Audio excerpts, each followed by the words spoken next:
네, 안녕하세요. 5월 29일 목요일 오늘 코인 랩소디 힘차게 출발합니다. 저는 진행을 맡은 고유림이고요. 비트코인 간반에는 어떻게 시세 움직임이 있었나, 알트코인들은 어떤 영향을 받았나 하나씩 체크해 보도록 하겠습니다. 먼저 시황 먼저 보시죠. 먼저 비트코인입니다. 비트코인 전일보다는 가격대가 살짝 떨어진 느낌이네요. 지금 10만 7천 달러 선 중반에서 움직이고 있는데요. 그래도 전일 이 시간에 제가 방송했을 때는 10만 8천 달러 선에서 움직였는데 살짝 아쉬운 모양새 보여주고 있습니다. 24시간 기준의 그래프를 보더라도 오늘 12시 들어서는 계속해서 하락폭을 키워왔네요. 오전 중에 하락폭 키워왔던 장세 보여주고 있습니다. 음 간밤에 미국 증시 뉴욕 3대 지수가 모두 하락해서일까요? 같이 하락하는 모양새 보여주고 있고요. 조금은 11만 원 선에서 점점 떨어지는 느낌이라 아쉬운 부분인 것 같습니다. 그렇다면 다른 알트코인들도 체크해 보죠. 먼저 이더리움입니다. 이더리움 역시도 소폭 하락했다가 현재는 상승하고 있습니다. 이렇게 어제도 그랬지만 오늘도 알트코인과 비트코인의 엇갈리는 흐름세가 눈에 띄는 것 같습니다. 장 초반에는 살짝 하락했지만요. 이제는 이내 상승세 키워서 2,726 달러 선 거래되고 있고요. 오늘 장에서 가장 높았던 수치는 2,772 달러 선까지는 올랐던 모양새 보여주고 있네요. 이어서 다음 코인 살펴보겠습니다. 바로 XRP입니다. XRP는 2.28 달러 선에서 계속 횡보하는 것 같습니다. 큰 움직임 보이지 않고요. 어제와 비슷한 모양새고 장중에 가장 저점은 2.23 달러까지 떨어졌네요. 이 부분까지 체크해 보시는 게 중요할 것 같습니다. 자, 그렇게 보고 도지코인, 민코인의 대표 주자로서 한번 보도록 하겠습니다. 도지코인도 횡보하는 중인 것 같습니다. 살짝 상승을 했다가요. 이 상승분 반납하고요. 어제와 비슷한 모양새 보여주고 있네요.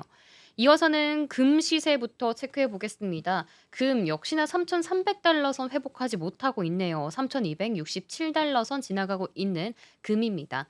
이렇게 전반적인 수치 체크해 봤고요. 하단에 있는 M7 종목들도 체크해 보겠습니다. 간밤에 미국 증시 뉴욕 3대 지수가 모두 하락 마감했죠. 하락 마감에는 아무래도 엔비디아 실적 발표를 기다리면서 관망세가 짙었던 것으로 보여지고 있습니다. 전체적으로 매도세가 세졌는데요. 지금 보면 M7 종목 안에서도 마이크로소프트 0.72% 빠졌고요. 엔비디아 0.51% 빠졌습니다. 다만 여기서 주목할 점은 애프터마켓입니다.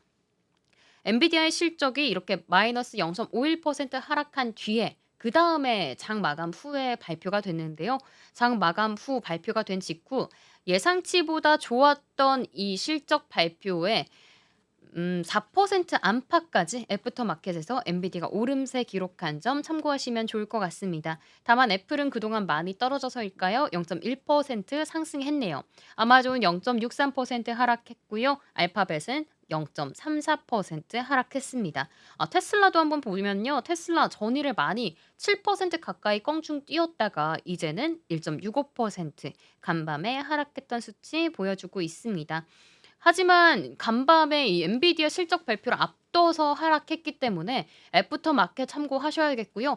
이번 이제 넘어가는 다음 날 이번 새벽이죠. 새벽에 어떤 시세 흐름 보일지 다시 한번 체크해 보시는 게 중요할 것 같습니다.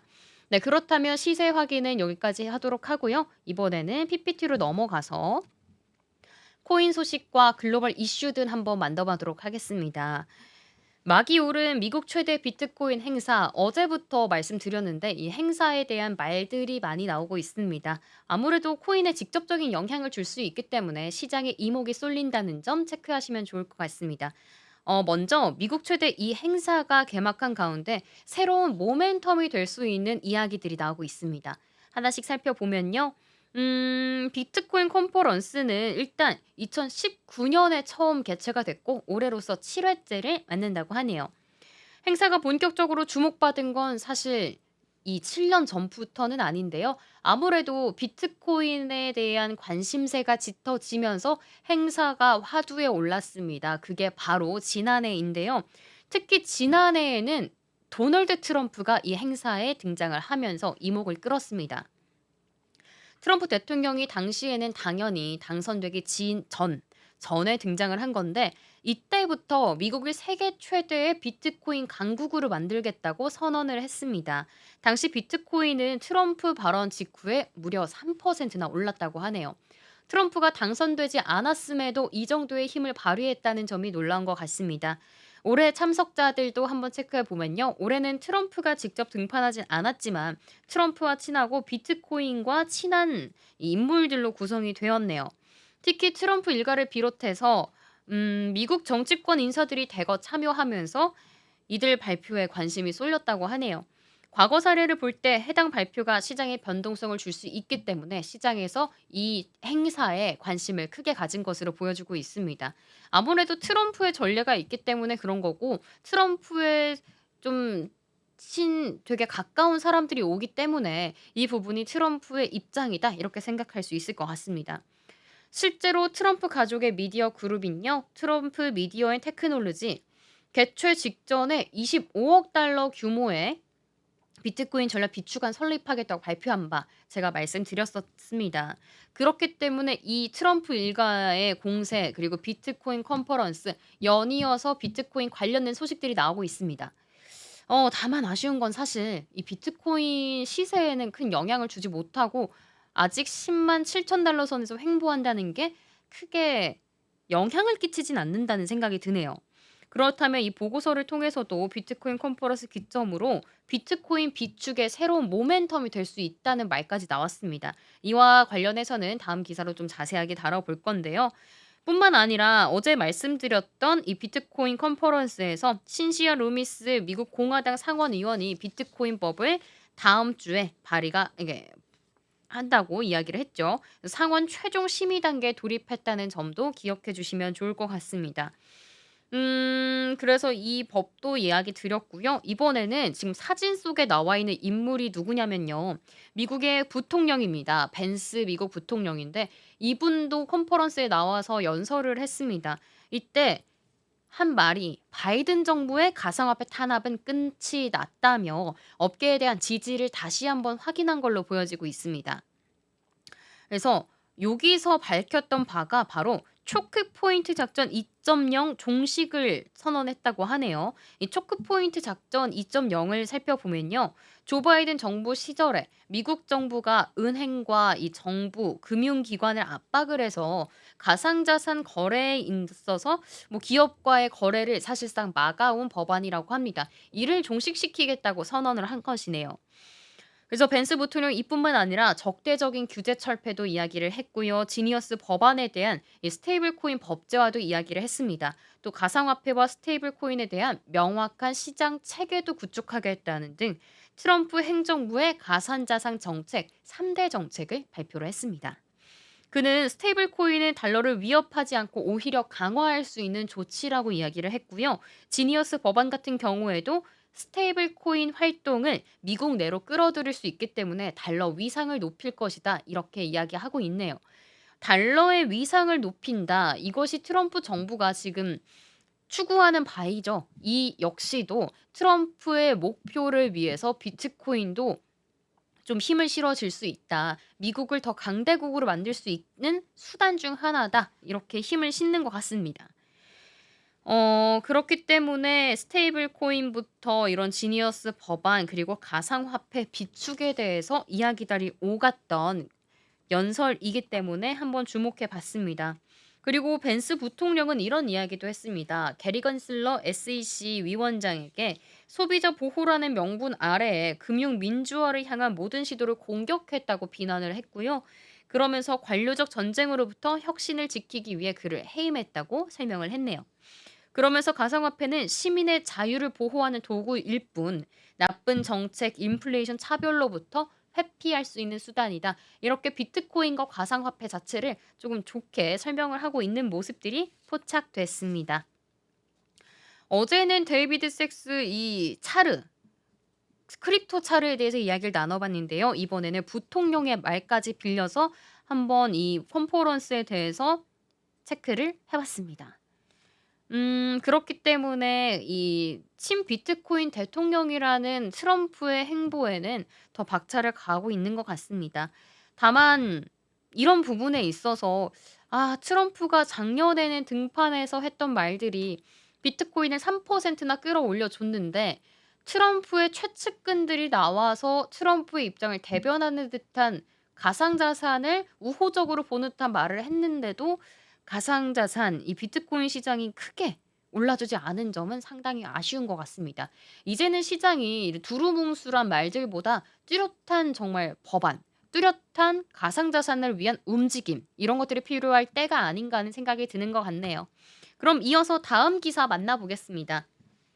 미국과 일본 국채를 팔고 비트코인을 산다고 합니다. 어제는 스트래티지를 얘기를 하면서 회사채를 반환하고 전환사채를 통해서 비트코인 매입한다는 소식을 들렸는데 이번에는 기업이 아니라 국가입니다. 그렇기 때문에 국채에 대한 이슈도 한번 체크해 보겠습니다. 미국과 일본 국채 시장에서 자금이 빠져나간 시기와요. 또 비트코인 신고가 시점이 겹치는 것으로 봐서 이런 기사가 나온 것 같습니다. 비트코인이 세계 최고의 안전자산으로 꼽혀지고 있다는 점이 상당히 재밌는 것 같은데요. 미국과 일본의 국채를 대신하기 위한 위험 회피 수단으로 부상하는 거 아닌가 하는 시선들이 있습니다. 그렇게 해서 보면 특히 일본 같은 경우에는요. 30년물 국채 수익률이 지난 21일 사상 최고인 3.185%를 기록했다고 합니다. 또 미국 20년물 국채는 같은 날 미국 현지에서 실시된 입찰에서 평균 낙찰 금리가 5.047%인데요. 이는 2023년 10월 이후 처음으로 5%를 넘어선 수치라고 합니다. 비트코인이 사상 처음으로 11만 달러 선을 뛰어넘은 것도 미국 현지 시각 기준 같은 날 저녁이었다고 합니다. 시장에서 비트코인의 급등 배경으로 미일 양국 재정에 대한 불안을 꼽는 이유라고 합니다. 국제신용평가사 무디스 같은 경우에는요, 지난 16일 미국의 국가신용등급 트리플 A에서 AA1으로 한 단계 하향 조정했죠. 그러면서 미국 정부 부채가 36조 2,200억 달러로 국내 총생산 대비 123%에 달하는 상황을 집었는데요. 재정 적자 확대 우려에 대한 이 소식이 커졌기 때문에 하향 조정한 것으로 알려져 있습니다. 뿐만이 아닙니다. 또 상관관계가 일본에도 있습니다. 일본 같은 경우에는 높은 부채 비율에 7월 중에 의원 총선을 앞두고 각종의 선심성 감세 공약이 쏟아지며 재정 건전성에 대한 의구심이 쏟아졌습니다. 이러한 시그널들을 보면서 미국과 일본의 경제 상황이 위태롭다고 느꼈던 것일까요? 시장에서는 투자자들이 전통적인 안전자산에 대한 이 신뢰도가 떨어지고요.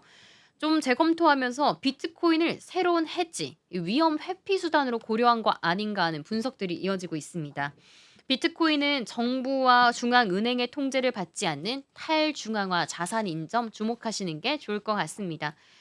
비트코인 급등에는 다른 요인들도 작용한 것으로 보여지고 있습니다. 미국 상원이 스테이블코인 법안을 통과시키고요. 텍사스주가 암호화폐를 전략적 비축 자산으로 인정하는 법안을 승인하는 등 제도적 뒷받침이 강화됐다고 합니다. 이에 대해서 홍성욱 NH투자증권 연구원에 따르면요. 무디스의 미국 정부 신용등급 하향 이후 대체하는 가치저장 수단에 대한 수요가 상승을 했고요. 비트코인이 양호한 성과를 보였다고 설명했습니다. 이 부분에 있어서 미국과 일본이 비트코인에 대해서 연결고리가 있을 수 있다 정도로만 정리하면 좋을 것 같습니다. 왜냐하면 이런 국채 금리가 비트코인과 상관관계를 갖는다는 점이 이전에는 좀 포착할 수 없던 그런 점이기 때문에 앞으로 다음에 또 비트코인이 한 번 더 껑충 올라줄 때 이 두 나라의 국제 금리가 어떠한 변동성을 보이는지를 살펴보는 것도 시장에 대한 큰 힌트가 될 것 같네요. 네, 다음 기사입니다. 다음 기사. 밈주식 대명사 게임스톱 비트코인 첫 매수. 스트래티지 따라하기 아닌가 하는 소식 들려왔습니다. 이 소식 한번 체크해 보겠습니다. 네, 대표적인 밈 주식이라고 합니다. 온라인에서 입소문을 타고 개인 투자자들이 몰리는 주식을 이 밈 주식이라고 이야기를 하는데요. 이러한 미국의 비디오 게임 소매 업체 게임스톱이 비트코인을 대규모로 매수를 했고요. 이에 따라서 비트코인 투자 기업의 전환을 공식화했습니다. 어제도 이런 이야기 다뤄드렸습니다. 스트래티지를 설명하면서요. 일본의 스트래티지 메타플래닛이 있고 한국에서도 이 스트래티지의 전략을 취하려고 하는 기업이 등장하고 있다. 어떤 기업이 될까 하면서 위메이드 짚어드리고 비트맥스도 이야기 드렸습니다. 이번에는 미국의 비디오 게임 기업입니다. 비디오 게임 소매 업체입니다. 현지 시간 28일 로이터 통신과 같은 주요 외신들에 따른 기사에 따르면요. 게임스톱이 비트코인을 무려 4,170개를 매수했다고 합니다. 이는 이날 오전 기준에 5억 1천만 달러, 하나로 약 7천억 원에 달하는 금액이라고 하네요. 게임스톱은 앞서서 지난 3월에 이사회에 이 비트코인 보유 승인 소식을 알렸습니다. 이 비트코인 투자 기업으로의 변모를 시사한 바가 있다고 하는데요. 지난 4월에 발표한 연례 보고서에서 게임스톱은 2월 1일 기준으로 하나로 6조 5,500억 원의 현금을 축적하고 있다고 합니다. 이게 한 서너 달 정도 됐던 이야기네요. 회사는 비트코인 구매 한도에 상한선을 두지 않는다고 밝혔습니다. 상한선을 두지 않는다. 이 부분이 조금 매력적으로 다가오는 것 같은데요. 비트코인에 있어서 상당히 전망을 긍정적으로 보는 것도 있는 것 같고요. 현금을 보유하는 즉시 비트코인에 있어서 공격적으로 매수를 들어가지 않을까 하는 전망 내비쳐지는 것 같습니다. 게임스톱의 비트코인 대규모 매수는요. 비트코인 큰손으로 빌리는 스트래티지 전략을 모방한 것이라고 보여지고 있습니다. 정말 스트래티지가 시장에서 큰 성과를 내긴 냈나 봅니다. 스트래티지의 전략을 따라하는 기업이 정말 전국 각지에서 그리고 기존의 메인 사업이 어떤 거를 하느냐 이런 것과 정말 상관없이 스트래티지를 추종하는 기업들이 많아지고 있는 것 같습니다. 그렇기 때문에 이 모방하는 기업들도 스트래티지와 같은 성공세를 달릴지 좀 주목이 되는 것 같고요. 어제 이야기해 드렸던 것처럼 일본의 메타플래닛 같은 경우에는 비트코인을 스트래티지처럼 뭐 회사채를 발행해서 매입을 한다는 소식이 들리고 실제로 비트코인 주가가 오르면서 무려 3,900%나 올랐다고 하니까요. 이런 다른 종목들의 어떤 흐름을 보일지도 함께 지켜보시는 게 중요할 것 같습니다. 이어서 이제는 글로벌 증시 만나보도록 하겠습니다. 글로벌 증시입니다. 뉴욕 증시 앞에서 살짝 말씀드렸는데요. 전날에는 뉴욕 증시가 크게 날아올라 줬습니다. 특히 대형 기술주 위주로 많이 올라줬고요. 테슬라는 7% 가까이 상승했다. 이렇게 정리해 드렸는데요. 이 상승세가 필요한 것도 있었을 겁니다. 간밤에 이 뉴욕 증시 3대 지수 모두 한 0.5% 안팎의 하락 마감했는데요. 이 부분 한번 짚어보시죠. 뉴욕 증권거래소에서 다우존스 30 산업평균 지수 0.58% 하락했고요. S&P 500 지수 같은 경우에는 0.56% 하락했습니다. 또 나스닥 종합지수 역시도 0.51% 밀린 모습 보여주고 있습니다. 이 안에서는 지금 크게 두 가지 이유가 있다고 합니다. 첫 번째는 이미 뭐 실적 발표는 됐지만 그 미국장 중에는 엔비디아의 실적 발표를 앞두고 시장이 살짝 보수적으로 관망하는 자세가 있었기 때문입니다. 엔비디아 1분기 실적이 아무래도 투자자들의 경계심 속에서 매도 우위를 보였다는 점 체크해 보시면 좋을 것 같고요. 또 장 마감 이후에 엔비디아 실적이 발표되고 나서는 이 부분에 있어서 조금 만회를 한 듯 보입니다. 그리고 두 번째는 FOMC 회의에 대한 회의록이 공개가 됐습니다. 그렇기 때문에 여기서 얘기 나왔던 게 스태그플레이션에 대한 우려감이 큰 거 아닌가 이런 생각들이 드는 것 같습니다. 그렇기 때문에 이 부분에 있어서 시장에 대한 약간의 우려감을 키웠다고 보시면 좋을 것 같습니다. 그 부분에 있어서 살짝 살펴보면 5월 FOMC 의사록에 따르면요. 그동안 연준 실무진들이 경기 침체에 무게를 두는 듯한 경제 전망을 제출했다고 합니다. 이 부분에 있어서 성장률도 그렇고요. 고용률도 살짝 약화될 것이라는 전망을 제안했네요.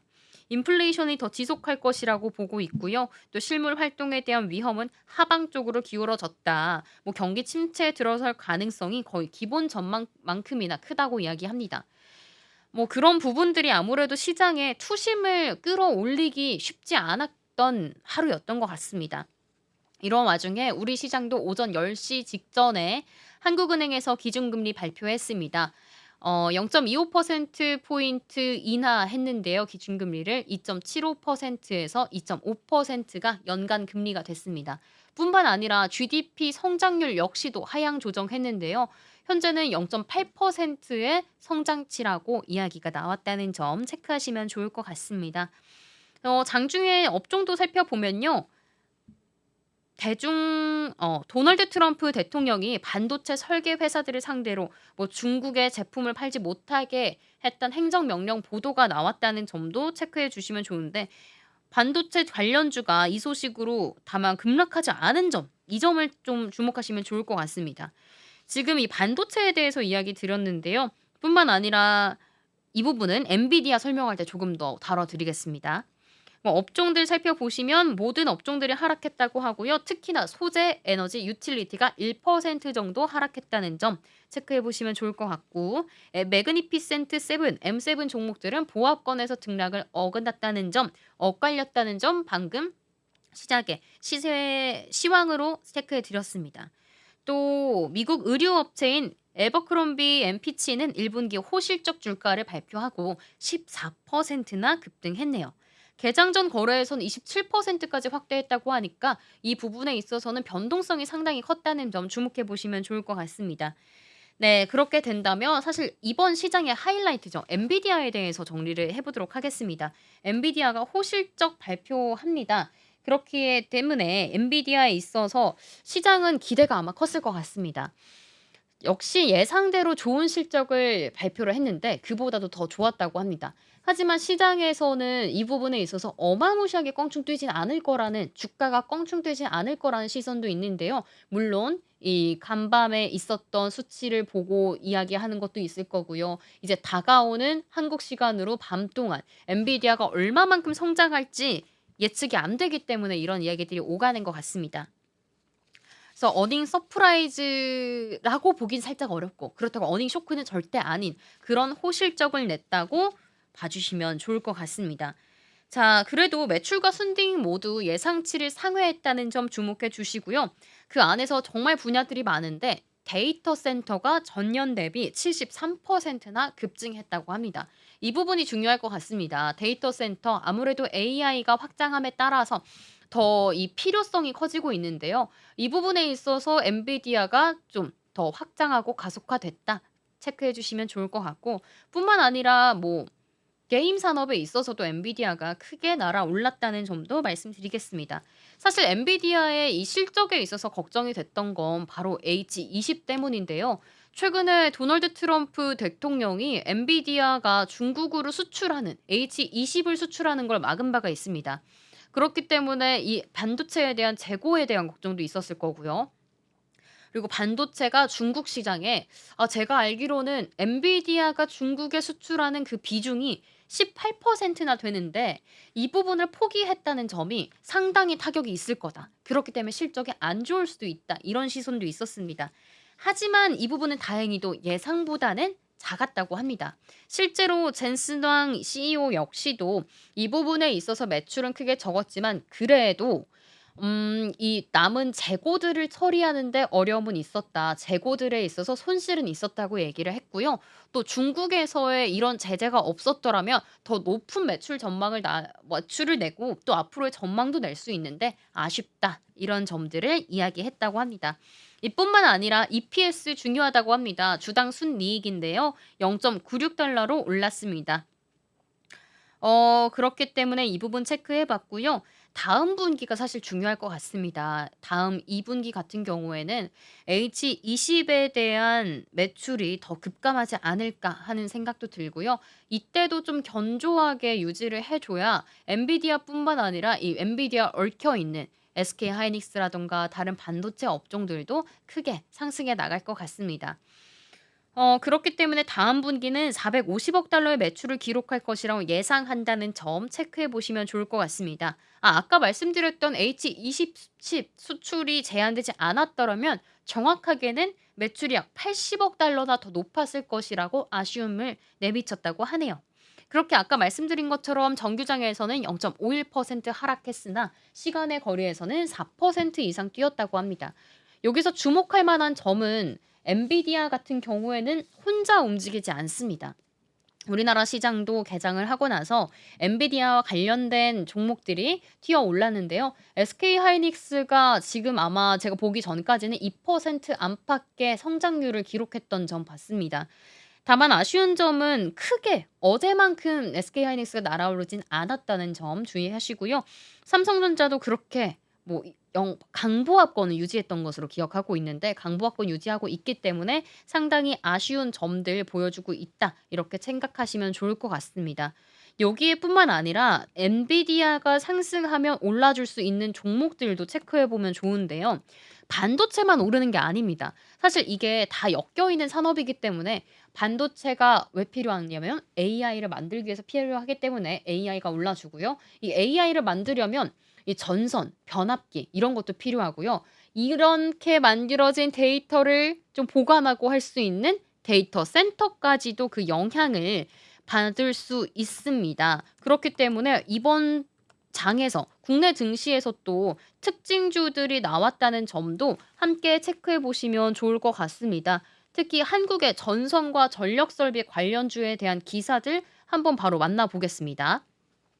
미국 인공지능 대장주 엔비디아 그렇게 1분기 양호한 수출 내면서 한국 시간에서 오전장에는 일진전기 강세였고요. 그리고 대원전선, LS 마린솔루션, 대한전선과 같은 업종들이 모두 상승했다고 합니다.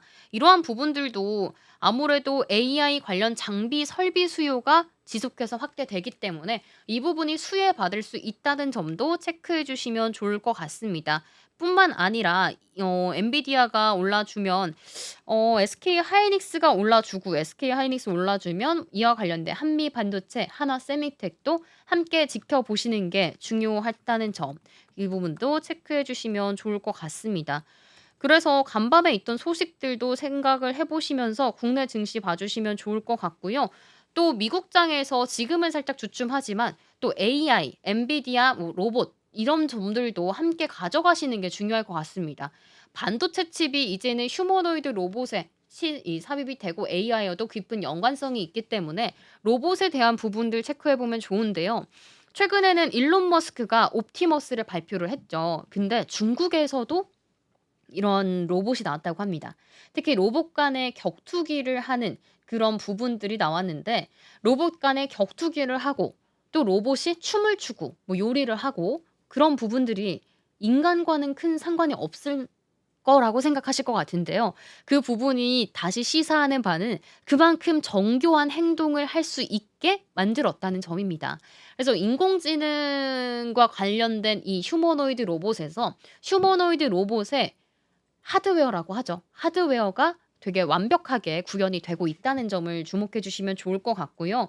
그렇기 때문에 다 연결고리로 어떤 로봇주가 조금 더 유망할까 이 부분도 체크해 보시면 좋을 것 같습니다.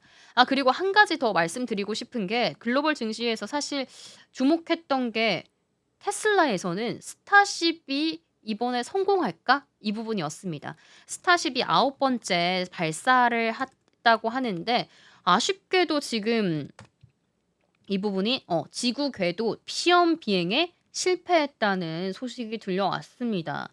이제는 이 우주기업 스페이스X, 테슬라 같은 경우에는 전기차로만 엮이는 게 아니라 스페이스X와 같은 우주항공과도 엮이는데 이 부분에 있어서 9번째 지구궤도 시험 비행에 도전했지만 실패로 끝났다는 점이 상당히 아쉬운 부분이다. 이렇게 봐주시면 좋을 것 같네요. 그래서 하지만 여기서 의미가 있는 거는 지난 7차 시험 비행이죠. 여기서 온전히 회수된 로켓을 재사용했다. 이 부분에 있어서 되게 재사용이라고 하는 게 원가 절감을 할 수 있기 때문에 로봇 산업에서 큰 의미가 있다고 하는데요. 그래서 그런 부분들이 9차 발사에서도 성과를 냈기 때문에 의미는 있다. 이렇게 말하고 있습니다. 하지만 9차까지 지금 했기 때문에 다음 차례 시도에서는 어떤 결과를 나올지도 테슬라의 주가와 함께 주목해 보시는 게 중요할 것 같습니다. 네, 이렇게 오늘 코인 시황부터 글로벌 증시에서 주목하면 좋을 이슈들까지 만나봤는데요. 이번 주에 기다리고 기다렸던 이 엔비디아 소식부터 FOMC의 회의록도 발표가 됐고요. 또 살짝은 아직 아쉬운 흐름 보이고 있는 코인 뉴스들까지 만나보고 왔습니다. 내일도 더 좋은, 더 유익한 소식들로 돌아올 테니까요. 내일 이 시간에 만나 뵙도록 하겠습니다. 시청해주신 여러분 고맙습니다.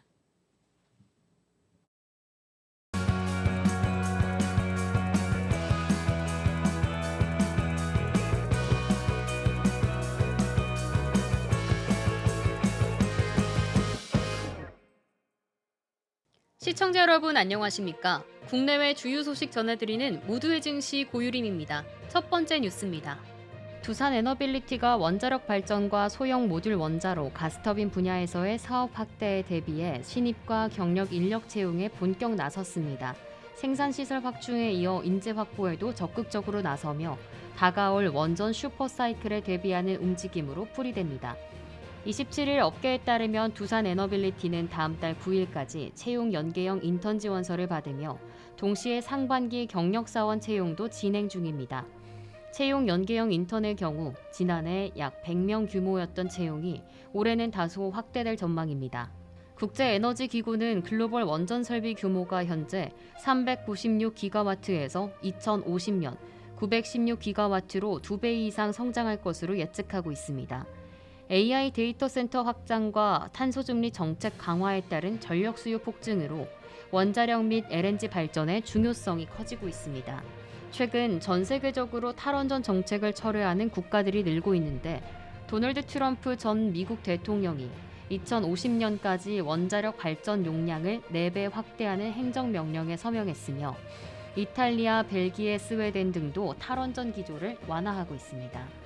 두산 에너빌리티는 이에 발맞춰 2022년 말 4,510명이었던 직원 수를 지난해 말 4,540명, 올해 말 4,603명까지 점진적으로 늘려 인력 체계를 강화하고 있습니다. 이번 채용에서는 원자로, 증기 발생기, 냉각제 펌프 등 원자력 기자재와 원자력 계측 제어 시스템, 가스터빈 설계 및 생산 분야 인재를 중점 선발합니다. 경력 사원의 경우 원자력 캐스크 설계, 계측 제어 시험 검증, 원자로 내부 구조물 설계 등 전문 역량을 요구합니다. 생산시설 투자도 올해 대폭 확대됩니다. 설비 투자액은 지난해 2,140억 원에서 올해 4,796억 원으로 2배 이상 증가하며 창원 공장 내 원전 및 가스터빈 생산 능력 확대에 집중 투입됩니다. 가스터빈 생산량은 올해 6대에서 내년 8대로 확대하고 SMR 전용 공장 건설로 생산 능력도 현재 모듈 8기에서 20기로 늘리는 계획입니다. 두산 에너빌리티는 이 같은 투자와 인력 확충을 바탕으로 향후 5년간 대형 원전 8기, SMR 60기 이상 수주 목표를 달성한다는 방침입니다. 두산 에너빌리티가 원전과 SMR 사업의 대대적 확장에 대비해 인재 확보와 생산 설비 강화에 적극 나선 가운데 글로벌 에너지 시장의 변화 속에서 원전 슈퍼사이클에 선제 대응하는 모습으로 향후 국내외 원전 산업에서 주도권 확보 여부가 주목됩니다.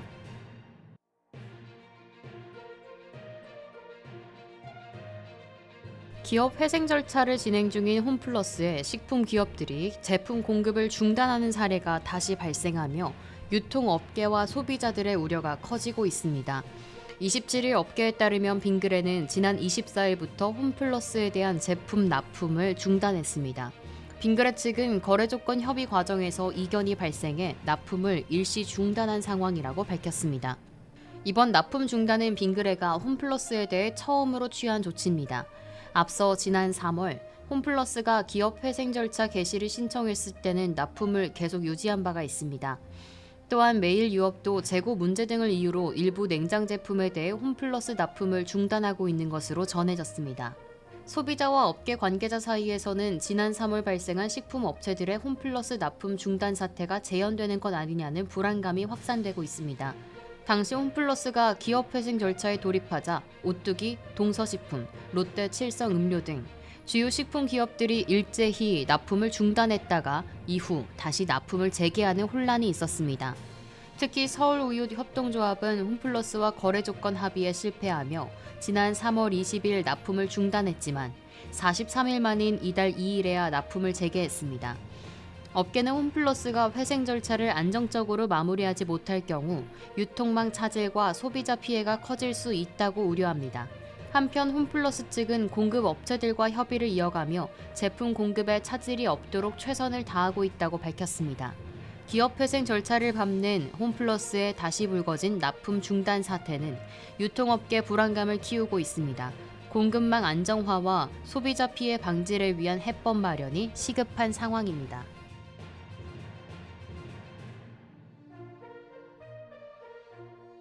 한화 에어로스페이스와 하나오션이 28일부터 29일 캐나다 오타와에서 개최되는 국제방산 전시회 CAN-SEC 2025에 참가해 육상과 해양을 아우르는 통합방산 패키지를 선보인다고 27일 밝혔습니다.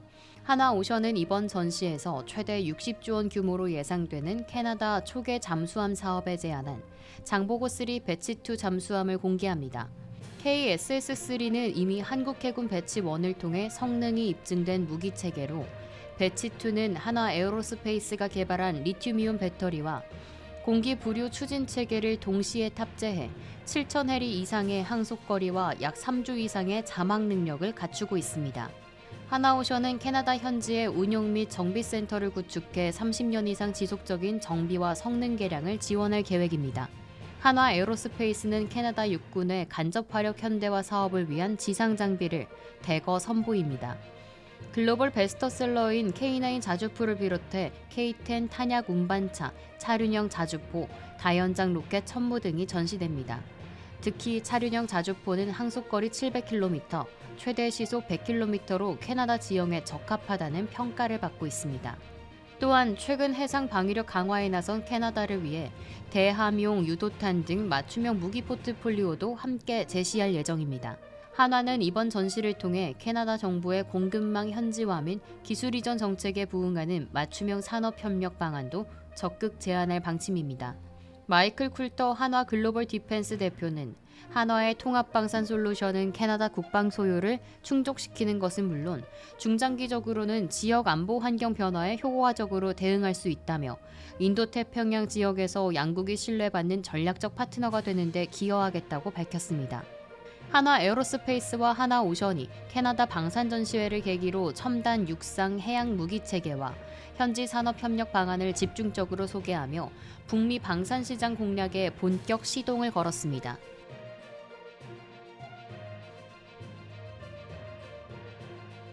국내 최대 자동차 업체인 현대자동차 노사가 올해 임금 인상과 정년 연장 등을 두고 팽팽한 줄다리기를 예고하고 있습니다. 현대차 노조는 28일 울산 북구 현대차 문화회관에서 임시 대의원 회의를 열고 올해 단체 교섭 요구안을 확정할 예정입니다. 노조 집행부가 마련한 요구안에는 월 기본급 14만 1,300원 인상, 전년도 순이익의 30%를 성과급으로 지급, 현재 60세인 정년을 국민연금 수령 개시 전 연말까지 연장하는 내용이 담겼습니다. 이와 함께 각종 수당을 통상 임금에 포함시키고 직군 직무별 수당 인상 및 신설, 신규 인력 충원도 요구하고 있습니다. 지난 단체 교섭 설문조사에서 참여한 조합원 약 2만 7천 명 중 59.7%가 임금 인상 규모를 금속 노조 지침보다 더 높게 요구해야 한다고 응답했습니다. 성과급은 3,500만 원에서 4천만 원 사이를 요구해야 한다는 의견이 60.5%를 차지했습니다. 정년 연장에 대해서는 임금 삭감 없이 국민연금 수급 시기와 연동하는 방안을 가장 많이 선택했으며 임금 삭감까지 감수하겠다는 의견도 뒤를 이었습니다. 숙련 재고용을 정규직 전환으로 단계적으로 접근하자는 의견도 13.6%로 나타났습니다. 이번 설문에서 교섭의 핵심 사안으로는 기본급 인상과 정년 연장이 각각 1위와 2위로 꼽혔으며 베이비붐 세대 생산직 근로자가 매년 2,000명 이상 퇴직하는 현실이 영향을 미친 것으로 분석됩니다. 노조는 단체 협약 개정 요구안도 마련해 장기 근속자 포상 기준을 기존 35년에서 40년으로 신설하고 임금 삭감 없이 금요일 근무 시간을 4시간 줄이는 주 4.5일제 도입, 현재 통상 임금 대비 750%인 상여금을 900%로 인상하는 방안도 포함됐습니다. 노조 관계자는 주 4일제와 정년 연장 등 사회적 요구를 반영한 단체 협약 개정이 반드시 필요하다고 말했습니다. 대의원 대회에서 요구안이 확정되면 노조는 이를 회사 측에 전달하고 노사는 다음 달 중순 상견례를 시작으로 본격적인 단체 교섭에 돌입할 예정입니다. 현대차 노사는 2019년부터 지난해까지 6년 연속 파업 없이 단체 교섭을 성공적으로 마무리했으나 올해는 미국발 관세 분쟁과 글로벌 전기차 시장 위축 등 대내외 불확실성으로 교섭 변수가 많을 것이라는 전망이 나오고 있습니다.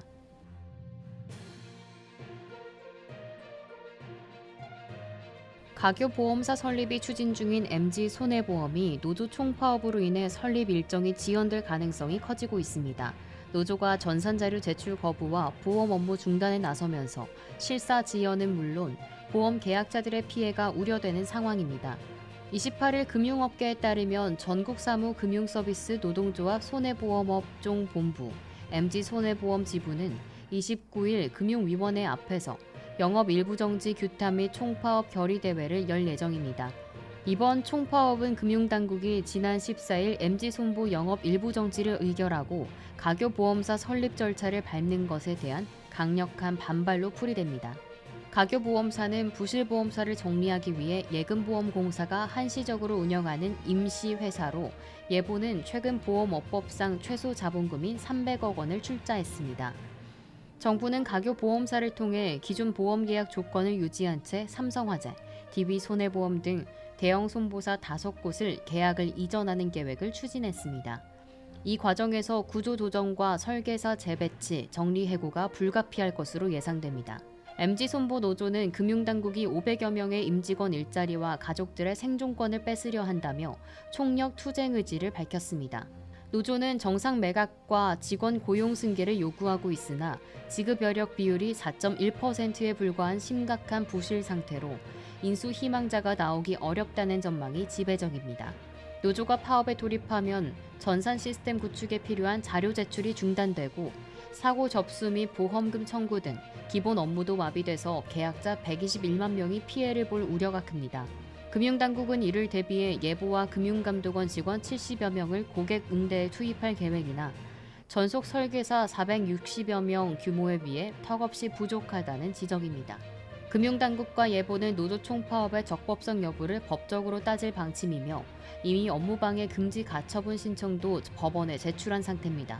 과거에도 MG손보 노조가 인수실사를 방해한 사례가 있어 강경 대응을 예고하고 있습니다.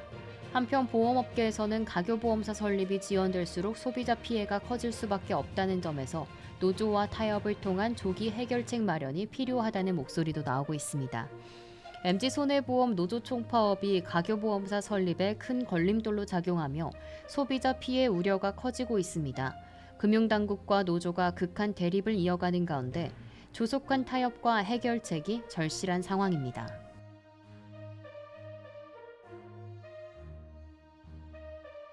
한국거래소가 다음 달 9일부터 파생상품 자체 야간 거래를 시작합니다.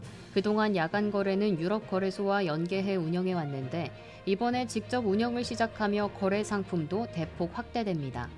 한국거래소는 오는 6월 9일부터 파생상품 자체 야간 거래를 개시한다고 밝혔습니다.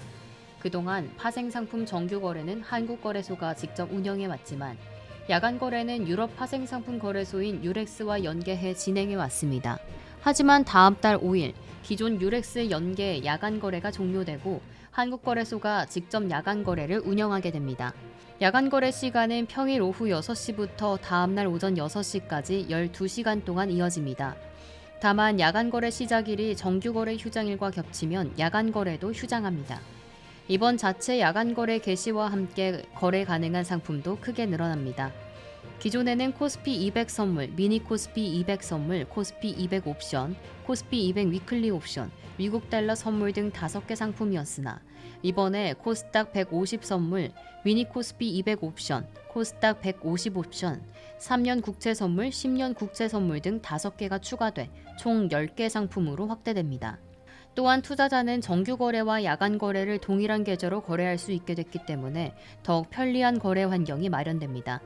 한국거래소 측은 야간 거래를 정규 거래와 동일한 절차와 방법으로 손쉽게 할 수 있고 기존 유렉스 연계 거래보다 거래 구조가 단순해져 시장 참여자들의 야간 거래 비용이 절감하게 될 것이라고 설명했습니다. 야간 거래가 자체 운영되며 국내 파생 상품 시장의 경쟁력 강화와 거래 활성화가 기대됩니다. 한국거래소의 이번 조치는 글로벌 시장 변화에 대응하고 투자자 편의성을 높여 파생 상품 시장의 접근성을 확대하려는 노력의 일환으로 풀이됩니다. 한국거래소가 직접 야간 거래를 운영하며 거래 시간과 상품이 확대되고 투자자들의 편의성도 높아질 전망인 가운데 국내 파생 상품 시장에 어떤 변화가 있을지 앞으로 주목됩니다.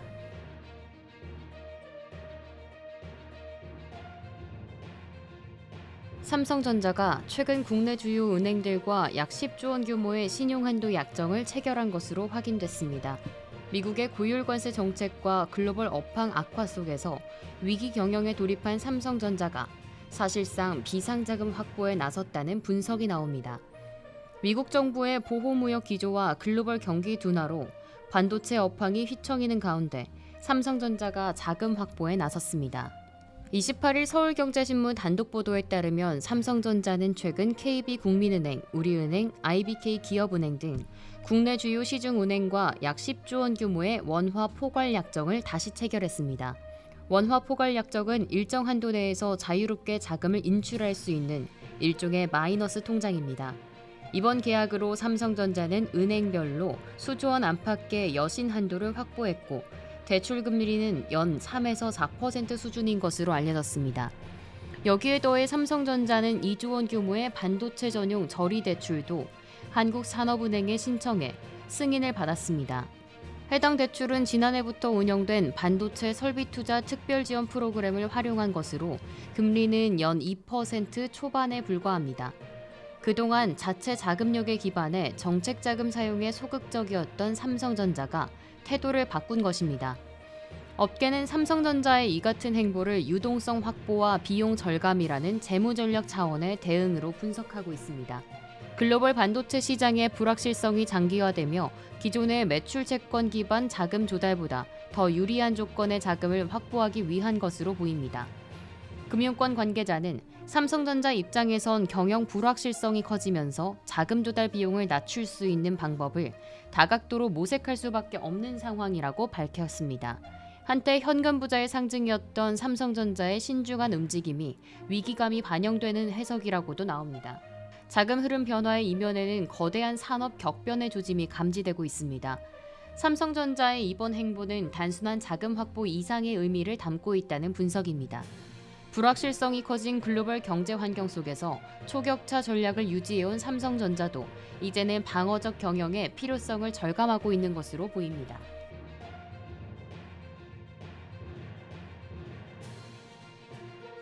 한국 정부가 미국 알래스카에서 열리는 국제에너지 컨퍼런스에 참석하기로 결정했습니다.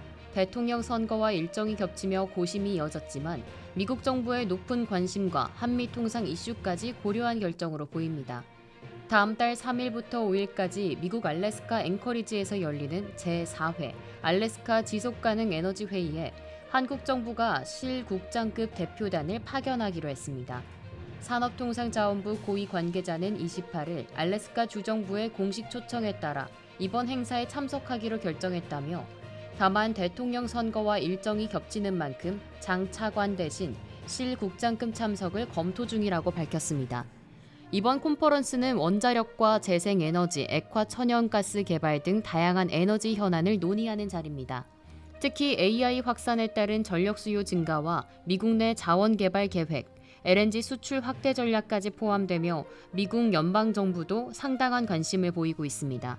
크리스 라이트 에너지부 장관과 더그 버거 내무부 장관 등 미국의 에너지 정책 투톱도 참석을 확정해서 단순한 주정부 행사를 넘어선 외교적 의미까지 부여되고 있습니다. 이번 행사 참석은 특히 40억 달러 규모의 알래스카 LNG 프로젝트와도 밀접한 연관이 있습니다. 북극권 가스전을 시작으로 알래스카 남쪽까지 약 1,300km에 달하는 파이프라인을 설치하고 이를 통해 가스를 액화해 아시아 국가에 수출하는 초대형 사업입니다. 이 프로젝트는 트럼프 대통령과 함께 다시 추진되기 시작했고 한국, 일본, 대만 등의 아시아 시장이 주요 수출 대상입니다. 그동안 한국 정부는 선거 일정과 함께 LNG 프로젝트의 사업성, 정치적 파급 효과를 신중히 따져왔습니다. 하지만 행사에 직접 참여해 정보를 수집하고 주요 관계자들과 교류하는 것이 실익이 크다고 판단해 참석을 결정한 것으로 알려졌습니다.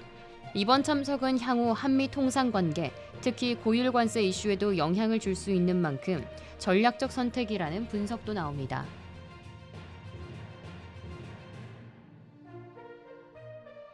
이상으로 모두의 증시 마칩니다. 본방송에서 제공해드리는 정보는 투자 판단을 위한 조언일 뿐, 해당 자산의 가치와 상승을 보장하지 않습니다. 시청해주신 여러분 고맙습니다.